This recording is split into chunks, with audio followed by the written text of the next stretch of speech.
Today there is a lot of news from the Kharkiv direction. In recent days, rumors have flourished everywhere about an alleged Russian plan intended to capture the city of Kharkiv in a potential new spring-summer Russian offensive. In addition to Vladimir Putin's statements about a sanitary zone, some senior Russian officials anonymously reported further details of a possible plan for an encirclement operation in Kharkiv, aimed to capture the city without destroying it, employing a contingent of 300,000 Russian troops. As an additional indicator, Ukrainian authorities recently reported that Russian forces have begun to strike Kharkiv with a new type of guided bomb called UMPB D-30, which is a glide bomb evolution with improved characteristics. Each munition consists of a unified module with folding wings, a guidance unit, a jam-resistant satellite receiver, and a rocket booster or turbojet in the tail that would give it an estimated combat range of 90 kilometers. These improvements bring them closer in accuracy and maneuverability characteristics to a cruise missile at a fraction of the cost. Ukrainian authorities have described the reported use of this new glide bomb over civilian population areas as an attempt to terrorize the civilian population. Ukrainian authorities and military analysts have stated that, for the moment, there are not enough indications about the creation of such a large force that could be aimed at encircling the city. And the various statements and actions seem more like information operations in an attempt to destabilize Ukrainian authorities, to force the commitment of additional resources in this direction, as well as to create disruption among the civilian population. First of all, various Ukrainian analysts evaluated that even a force of 300,000 troops would probably be insufficient to attack and encircle Kharkiv, and they estimated that Russian forces would need at least 500,000 soldiers. Kharkiv, with a population of almost 1.5 million people, is Ukraine's second largest city, which means that the city is home to many more high-rise buildings, factories and industrial zones that can be used as powerful fortifications. For context, it took Russians 80,000 troops and 10 months to take Bakhmut. Kharkiv is 10 times bigger than Bakhmut by size and 20 times bigger than Bakhmut by population and the number of high-rise buildings.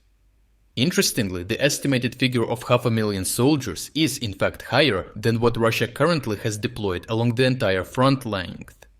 Secondly, even assuming a possible additional mobilization in Russia, preparing this new force and its logistics for early spring or summer seems unrealistic. A very relevant Ukrainian military analyst has detailed how Russian forces might approach an advance on Kharkiv.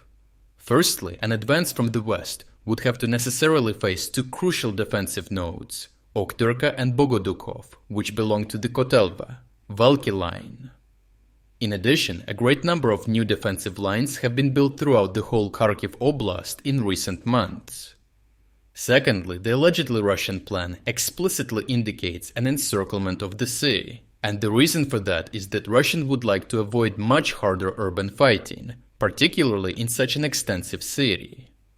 A Kharkiv encirclement would only be realistic if the Russian forces managed to advance further west of the Oskil River and at least reach the Chugev, Pervomaysky line, an objective they have been unable to achieve so far, despite countless attempts to advance in the direction of Kupiansk. As I analyzed in a previous video, an advance from the northern part of Kupiansk is quite challenging due to the funnel formed by the Seversky Donets and Oskil rivers, which in practice forces an attack to face two solid defensive lines in succession. Finally, another critical challenge for the Kremlin would be securing the southern flank of such a potential offensive. As an alternative, Russian forces could adopt a third vector precisely from the south, only if they could reach Izyum beforehand. From Izyum, they could both compromise Ukrainian resistance east of the Oskil River and advance toward Kharkiv from the south. However, the prospects of seizing Izyum seem unrealistic to accomplish in the short or medium term. Similarly, the Institute for the Study of War states that a Russian operation to encircle Kharkiv would be highly ambitious, requiring long advances across open terrain unseen since the full-scale invasion began. The Institute's Study of War analysts believe that if Russia launches an offensive in late spring-summer 2024, it will likely focus on another direction, most probably to the western Donetsk region. Overall, Ukrainian analysts and militaries, including their commander-in-chief Oleksandr Syrsky, advocate not to overreact to the situation, while continuing with preparations for any circumstance that may occur in the medium or long term. As of today, there are no facts and developments on the front line that could trigger an advance toward Kharkiv in the short term.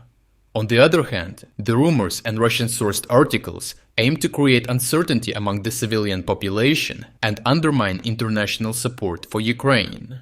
Let's hope the months of preparation of the Ukrainian forces in the whole Kharkiv region will allow them to face any Russian offensive threat in the future with full assurance. If you're against the invasion of Ukraine and you want to support the work that I am doing, consider making a purchase in the online store UA Supporter. Here you can find a lot of products with Ukrainian symbols to not only show your support for this channel, but also for Ukraine. The link to the online store is in the description.